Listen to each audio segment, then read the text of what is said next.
আশা করি সবাই ভালো আছেন। আজকে নিয়ে আসলাম এক বিখ্যাত সিরিজ দ্য ফোর্ট্রেস। একটি ভয়ঙ্কর ভাইরাস ছড়িয়ে পড়েছে পৃথিবীর জুড়ে, যার ফলে পৃথিবীর খাদ্য সম্পদ থেকে শুরু করে সবকিছু ধ্বংস হয়ে যাচ্ছে। যার ফলে খাবার নিয়ে যুদ্ধ শুরু হয়ে যায় এক দেশের সঙ্গে অন্য দেশের, সভ্যতা ধ্বংস হয়ে যায়, মানুষ মানুষকে শিকার করে খাচ্ছে। আর সেই ধ্বংসস্তূপের মাঝখানে দাঁড়িয়ে আছে একমাত্র দেশ নরওয়ে, একমাত্র জায়গা যেখানে এখনও সে ভাইরাস পৌঁছাতে পারেনি। আর সেই জায়গাটা প্রাকৃতিক সম্পদে পুরোপুরি ভরপুর এবং বেঁচে থাকার জন্য শেষ আশ্রয়। নরওয়ের প্রধানমন্ত্রী ডেকেন কোনো ঝুঁকি নেয়নি, দেশের চারদিকে বড় বড় প্রাচীর নির্মাণ করেছে।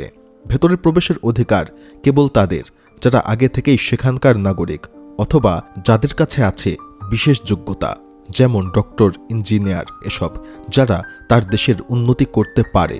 বর্ডারের বাইরে অসংখ্য মানুষ সবসময় ভিড় করে থাকে যে তারা কিভাবে ভেতরে ঢুকতে পারবে। আর ভেতরে রয়েছে কঠোর শৃঙ্খলা।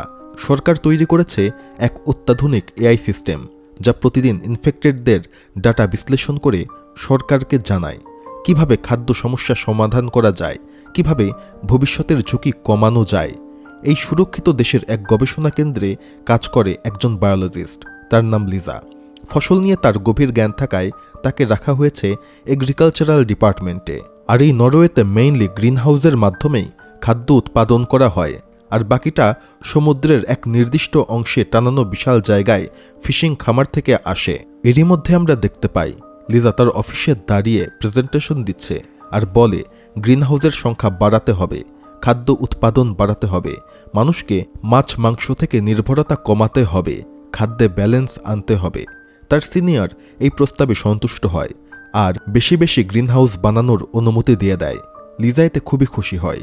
সে তার টিম নিয়ে ম্যাপে সম্ভাব্য লোকেশন খুঁজতে শুরু করে যেখানে সে গ্রিনহাউস বানাবে।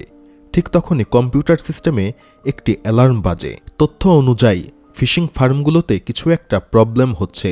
এটি জানামাত্র তারা আতঙ্কে পড়ে যায়, কারণ 60% খাবার সেখান থেকেই আসে। সেখানে কোনো গোলমাল মানে পুরো দেশের খাদ্য ঘাটতি। লিজা দ্রুত ফিশ ফার্মের কার্যকলাপ চেক করতে শুরু করে আর তখনই বুঝতে পারে গত 3 দিন ধরে কোনো ফিশ সেখান থেকে সাপ্লাই দেয়া হচ্ছে না, আর 3 দিন ধরে কোনো রিপোর্টও পাঠানো হয়নি। সে উদ্বেগে পড়ে যায়। সে সঙ্গে সঙ্গে ফিশ ফার্মের ম্যানেজার জেমসকে কল করে, কিন্তু সে কল কেটে দেয়। এক মুহূর্তও দেরি না করে লিজা একটি ড্রোন পাঠায় ফিশ ফার্মের দিকে। ড্রোনের ক্যামেরায় সবকিছু স্বাভাবিকই মনে হয়, কোনো উল্টাপাল্টা মনে হচ্ছিল না। ড্রোনের মাধ্যমেই লিজা জেমসের সাথে কথা বলে যে কেন সিস্টেম বন্ধ, কি প্রবলেম হচ্ছে। কিন্তু এটি দেখে জেমস ক্ষেপে যায়। সে বলে সে কেন এখানে ড্রোন পাঠিয়েছে, কারণ বর্তমান নরওয়ের আইন অনুযায়ী সকল ড্রোন থাকার কথা সেনাবাহিনীর হাতে। তবে লিজা এই বিষয়টি এড়িয়ে যায় আর জিজ্ঞেস করে সেখানে কি হচ্ছে।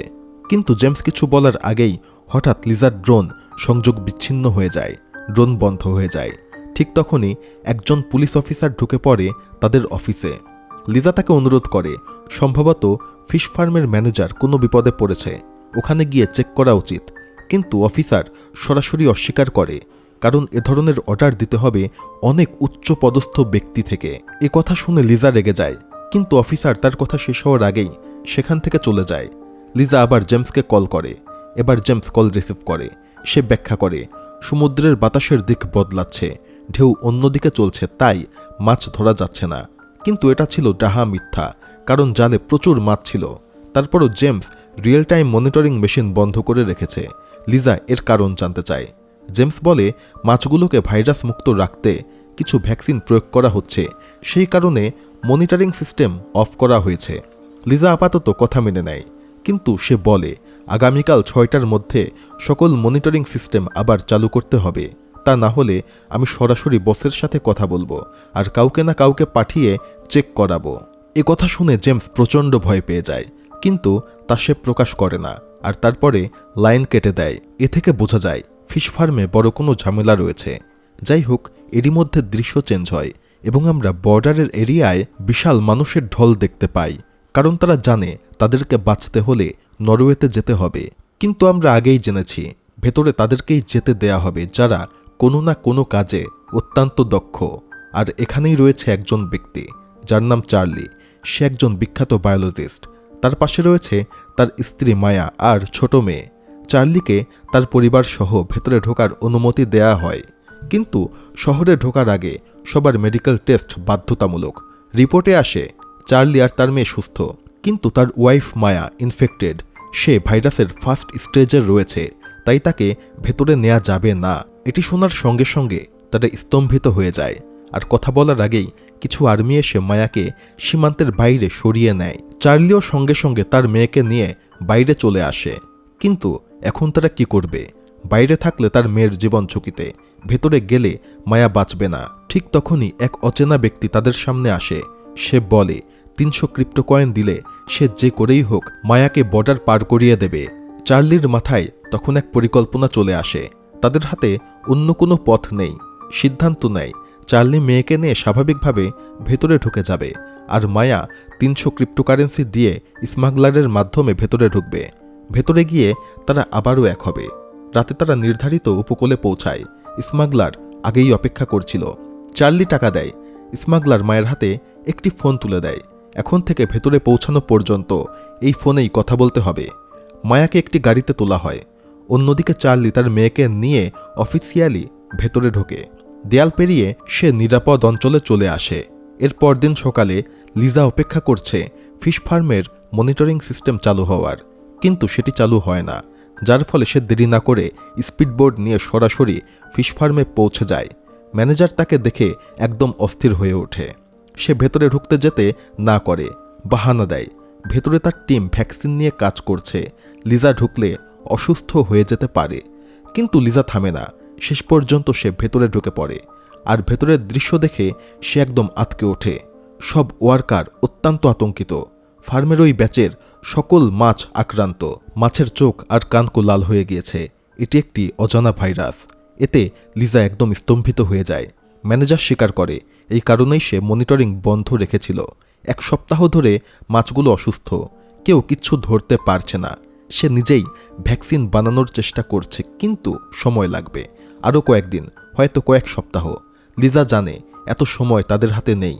সে মাছের ডিএনএ স্যাম্পল সংগ্রহ করে নিজের ল্যাবে নিয়ে আসে, পরীক্ষা করে, আর তখন বেরিয়ে আসে এক ভয়ঙ্কর ঘটনা। মাছগুলো আক্রান্ত এক মারাত্মক ভাইরাসে। কোনো মানুষ যদি এই ইনফেক্টেড মাছগুলো খায় তাহলে তারাও আক্রান্ত হবে। প্রথমে মাথা ব্যথা, কাশি, বমি, আর এমনকি 2 দিনের মধ্যেও মারা যেতে পারে। লিজার বস এবং পুরো টিম ভয় পেয়ে যায়। কিন্তু আরও ভয়াবহ তথ্য সামনে আসে। ভাইরাসটি পানির মাধ্যমেও ছড়াচ্ছে, অর্থাৎ একটি ফিশ ফার্ম নয়, এখন সকল পানিই দূষিত। সেখান থেকে কোনো মাছ ধরা নিরাপদ না। পরিস্থিতি অত্যন্ত ভয়াবহ। লিজা দেরি না করে বিষয়টা প্রধানমন্ত্রী ডেকেনের কানে পৌঁছে দেয়। ডেকেন সঙ্গে সঙ্গে ব্যবস্থা নেয়, সকল ফিশ ফার্ম বন্ধের নির্দেশ দেয়, আর হেলথ অ্যাডমিনিস্ট্রেশনকে দ্রুত ভ্যাকসিন তৈরি করতে বলে। ইনফেক্টেড মাছগুলো পানির বাইরে তোলা হয়, কিন্তু একটি মৃত মাছ সমুদ্রের ঢেউয়ে ভেসে চলে আসে তীরে, আর একটি ইঁদুর সেটিকে খেয়ে ফেলে। তারপর সেটি শহরের ভেতরে ছুটে যায়। তবে এখানে একটি বড় প্রবলেম তৈরি হয়। ফিশ ফার্মের ম্যানেজার যখন বুঝেছিল মাছগুলো ইনফেক্টেড, এরই মধ্যে 3 দিন পার হয়ে গিয়েছিল, আর সেই 3 দিনের মাছ ইতিমধ্যে বাজারে পৌঁছে গিয়েছে। একটি রেস্টুরেন্টে এক তরুণী সেই মাছ খায়, আর কিছুক্ষণের মধ্যেই সে অসুস্থ হয়ে পড়ে। সে বমি করতে থাকে। বন্ধুরা দ্রুত তাকে হসপিটালে পাঠিয়ে দেয়। ওদিকে লিজার অফিসেও চলছে প্রচণ্ড চাপ। ফিশ ফার্ম থেকে প্রায় 60% খাবার আসে। এখন সেই ফার্ম বন্ধ, তাহলে এত মানুষের পেট কিভাবে ভরানো সম্ভব? তখন লিজা বলে, যদি এখন পর্যন্ত স্টোর করে রাখা ফ্রোজেন মাছ বাজারে ছাড়া যায় তাহলে স্টক শেষ হতে প্রায় 5 মাস সময় লাগবে। অ্যাকচুয়ালি নরওয়ে বহু বছর আগে যখন প্রথম ভাইরাসের প্রকোপ বুঝতে পেরেছিল, তখনই তার নিজের জনসংখ্যার জন্য প্রায় 1 বছরের খাবার মজুত করে রেখেছিল। তবে সেটি নরওয়ের মানুষের জন্য 1 বছরের খাবার ছিল, কিন্তু এরই মধ্যে যেহেতু নরওয়েতে মানুষের সংখ্যাও বেড়েছে, তাই তা দিয়ে এখন মাত্র 5 মাসই চলবে। কিন্তু এই পরিকল্পনা শোনা মাত্র হেড প্রচণ্ড ক্ষেপে যায়, কারণ ফ্রোজেন ফুড বাজারে ছাড়ার অনুমতি দিতে পারে শুধুমাত্র প্রধানমন্ত্রী। আর এই প্রস্তাবে যদি প্রধানমন্ত্রী রেগে যায় তাহলে তারা ভীষণ বিপদে পড়বে। লিজা বুঝতে পারে শুধু একটা প্ল্যান যথেষ্ট না, তাকে আরও কিছু ভাবতে হবে। এদিকে চার্লি ইতিমধ্যেই নরওয়ের ভেতরে পৌঁছে গিয়েছে। সে অপেক্ষা করছে তার ওয়াইফ মায়ার জন্য, কিন্তু তার আসতে আরও 2 দিন লাগবে। তবে চার্লি যেহেতু অত্যন্ত দক্ষ বায়োলজিস্ট ছিল, তাই পরদিনই লিজার গ্রিনহাউসে তার চাকরি হয়ে যায়। দিনের কাজ শেষ করে চার্লি সমুদ্রের সেই উপকূলে আসে যেখানে স্মাগলাররা মায়াকে নিয়ে আসবে, কিন্তু সে এখানে এসে বোটের কোনো দেখা পায় না। ওদিকে স্মাগলাররা ছোট মোটরবোট নিয়ে নরওয়ের সীমান্তের কাছে পৌঁছায়, কিন্তু সীমান্তের আগেই সে ইঞ্জিন বন্ধ করে দেয়, সব যাত্রীকে বৈঠা দেয়, কারণ ওই অঞ্চলে ছড়িয়ে আছে অসংখ্য সি মাইন। মোটরের শব্দেও তাদেরকে ডিটেক্ট করা হতে পারে। ভুল করে কোনো মাইনে ধাক্কা লাগলে মৃত্যু নিশ্চিত, তাই ধীরে ধীরে তারা বৈঠা দিয়ে এগিয়ে যায়। আর সেই এলাকা পার হলে তারা আবারও ইঞ্জিন চালু করে, আর ঠিক তখনই একটি ক্যামেরায় তাদের ছবি ধরা পড়ে যায়। কয়েক সেকেন্ডের মধ্যেই একটি পুলিশ ড্রোন সেখানে চলে আসে। ড্রোন তাদেরকে বারবার থামার নির্দেশ দেয়, কিন্তু তারা থামে না, আর মুহূর্তের মধ্যেই ড্রোন থেকে গুলি করা হয়। বাঁচাতে গিয়ে বোট হঠাৎ পাথরে ধাক্কা খায়, যার ফলে বোট সঙ্গে সঙ্গে ভেঙে চুরমার হয়ে যায়, আর সবাই মোটামুটি আহত হয়। তাদেরকে দ্রুত হসপিটালে নেওয়া হয়, আর সেখানেই ধরা পড়ে ভয়ঙ্কর এক সত্য: সব যাত্রী একই ধরনের মারাত্মক ভাইরাসে আক্রান্ত। ডক্টররাও হতবাক হয়ে যায়। একদিনের মধ্যে একই ভাইরাসে আক্রান্ত 100 জন রোগী হসপিটালে কিভাবে ভর্তি হলো? এটাই সেই ভাইরাস যা মাছ থেকে ছড়াচ্ছিল।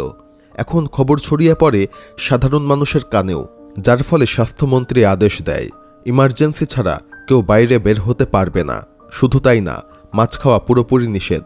যারা মাছ ফ্রিজে রেখেছে সকল মাছ যাতে দ্রুত নষ্ট করে ফেলে। প্রধানমন্ত্রী ডেকেন ঘোষণা করে লেভেল 1 ইমার্জেন্সি, মানে নরওয়ের ভেতরেও এখন পরিস্থিতি খারাপ হতে শুরু করে। আর লিজা, সে এখনও জানে না যে ভাইরাস থামাতে সে দিনরাত পরিশ্রম করছে তা ইতিমধ্যে শহরে ঢুকে গিয়েছে।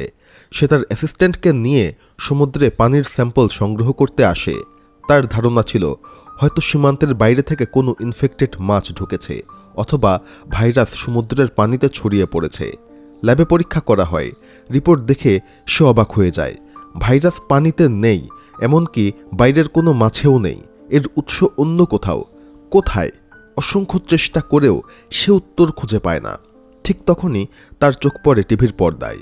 প্রধানমন্ত্রীর কথা থেকেই সে এখন বুঝতে পারে ভাইরাস শহরে পৌঁছে গিয়েছে, আর এটি এখন মাছদের সমস্যা না, এটি পুরো নরওয়ের জাতীয় সমস্যায় পরিণত হয়েছে।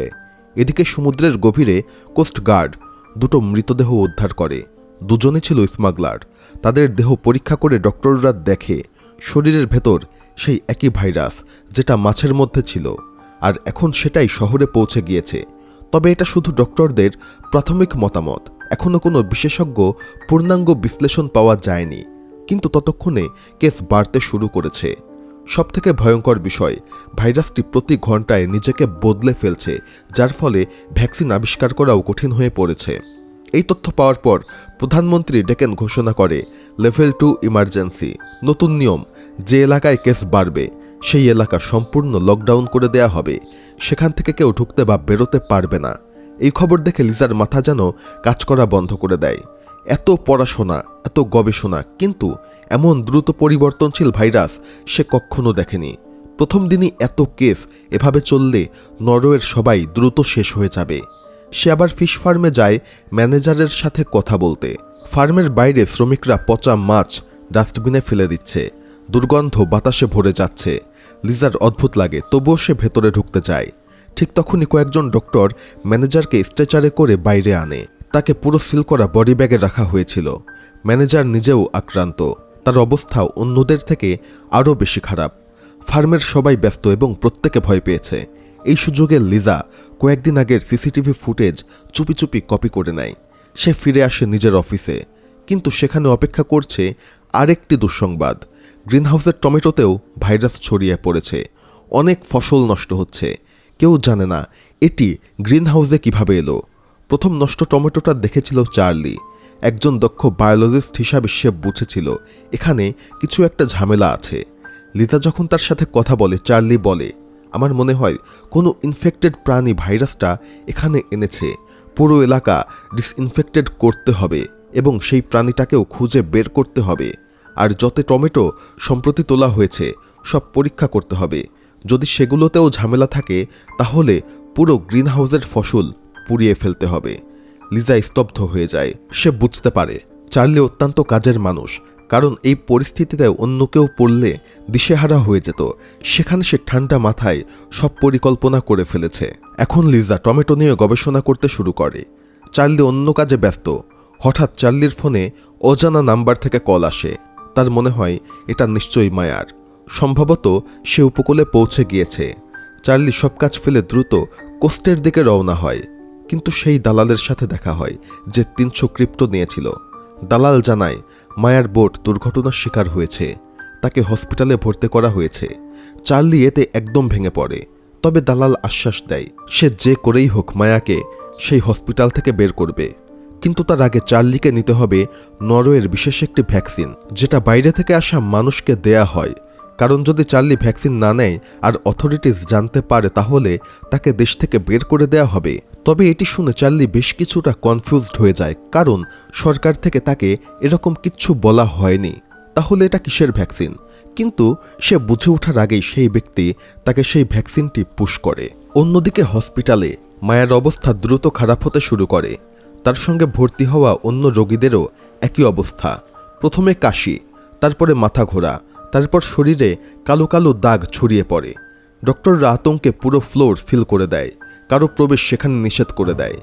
ভাইরাসের শক্তি যেভাবে বাড়ছে তা কল্পনার থেকে অনেক বেশি। এই ভাইরাসের খবর প্রথম জনসমক্ষে এনেছিল লিজা, তাই প্রধানমন্ত্রী ডেকেন নিজে তাকে ডেকে আনে। নির্দেশ দেয় ভ্যাকসিন তৈরির কাজ এক্ষুনি শুরু করতে হবে।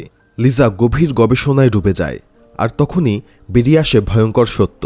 এটা কোনো সাধারণ রেডাই ভাইরাস না, এটা ব্ল্যাক প্লেগ, সেই ঐতিহাসিক প্লেগ যা কয়েক দশক আগে ইউরোপে কোটি কোটি মানুষের প্রাণ কেড়ে নিয়েছিল।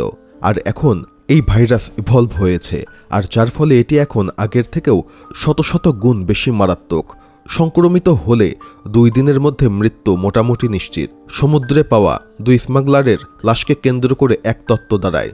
সম্ভবত তারা আগে থেকেই আক্রান্ত ছিল। নরওয়েতে ঢোকার চেষ্টা করতে গিয়ে সি মাইনে মারা যায়। তাদের দেহ ঢেউয়ে ভেসে ফিশ ফার্মের কাছে যায়, আর সেখান থেকেই মাছগুলো আক্রান্ত হয়। এই তত্ত্বই আপাতত সবাই বিশ্বাস করছিল। ডেকেন পুরো নরওয়েতে রেড অ্যালার্ট ও কারফিউ ঘোষণা করে। এবার শুধু সাধারণ মানুষ না, সরকারি কাজেও কেউ বাইরে যেতে পারবে না। আরও এক কঠিন সিদ্ধান্ত, যাদের নরওয়ের নাগরিকত্ব নেই তাদেরকে দেশ থেকে বের করে দেয়া হবে। তাদের দক্ষতার জন্য তাদেরকে হায়ার করা হয়েছিল, কিন্তু তারপরেও তাদের দক্ষতার এখন আর প্রয়োজন নেই। কারণ ডেকেন আগেই বিশ্বযুদ্ধের সময় বিশ্বের বিভিন্ন দেশ থেকে বিপুল পরিমাণ ফ্রোজেন ফুড আমদানি করেছিল। মোট কথা ডেকেন চায় যারা নরওয়ের নাগরিক না তারা এখান থেকে বের হয়ে যাবে, তারা যতই দক্ষ হোক না কেন। কারণ তার কাছে যেই ফ্রোজেন ফুড রয়েছে তা তার নিজের জনগণদের জন্য 1 বছরের খাবার, কিন্তু বাইরের লোকদেরকে রাখলে তা 5 মাসেই শেষ হয়ে যাবে।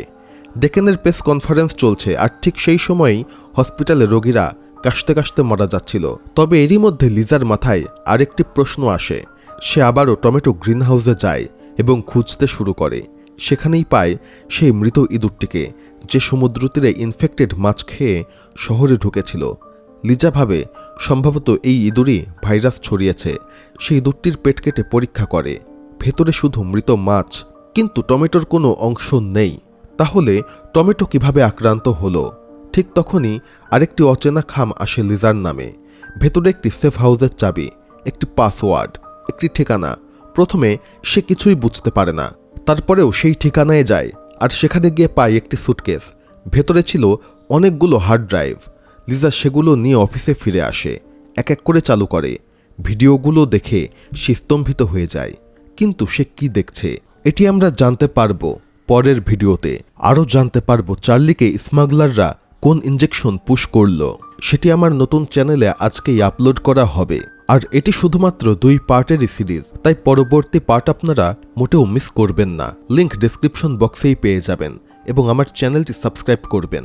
ধন্যবাদ।